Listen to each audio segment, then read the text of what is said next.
දෙන්නම එක හා සමාන දේවල් නම් කරලා ආවේ. ඇයි ගෑනු කෙනාගේ පැත්තෙන් විතරක් ඒක බලපාන්නේ? කොච්චර ලෝකෙට එක එක රූප මැව්වත් අපේ ස්වරූප විදිහට අපි යටිහිතත් එක්ක හරිම අවංකයි. අද මම කතා කරන්නේ මෙන්න මේ පොත ගැන. මේකේ නම තමයි තවත් එක් පිරිනක්. මේක ලියලා තියෙන්නේ ප්‍රහානි තෙන්නකෝන් කියන ඕතර්.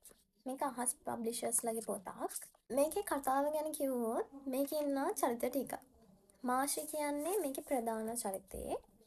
ඒත් එක්කම පවන්, දනුක, තාරේක්, ප්‍රගී වගේ කට්ටිය මේක ඇතුළේ ඉන්නවා.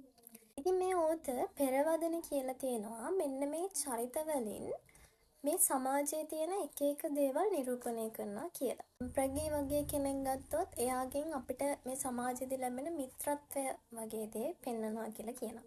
එතකොට පවන් ගත්තොත් ආත්මාර්ථය.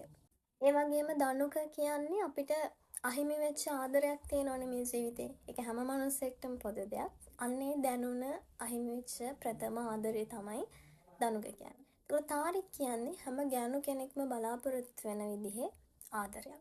මේක ඇතුළේදී කතා වෙන්නේ රිලේෂන්ෂිප් ගැන තමයි. ගොඩක් වෙලාවට. මේකේ ඩිරෙක්ට්ම කතා වෙන දෙයක් තියෙනවා මේ ඔය ගෑනු කෙනෙක්ගේ පිරිසිදුකම හොයන එක ගැන. මේ කතාව ඇතුළේදී මාෂී පවනුයි මැරි කරලා තමයි කතාව පටන් ගන්න. එතකොට මේ මාෂී පවනුයි කියන්නේ ඒ දෙන්නම විවාහයට කලින් යම් යම් වැරදි දේවල් කරපු අය. වැරදි කියන්න බෑ.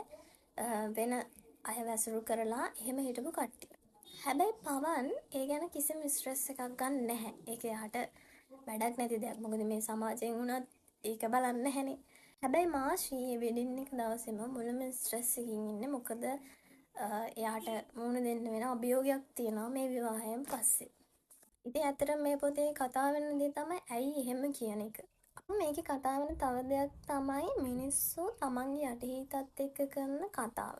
දැන් මේකේ මාෂී බඩී කියලා එයාගේ යටිහිතත් එක්කම කතා කරනවා. බඩී කියලා තමයි එයාගේ නම දාලා. තව කෙනෙක්ට අවංක වෙන්නේ නැති දේවල් අපේ යටිහිතත් එක්ක අපි කියනවා.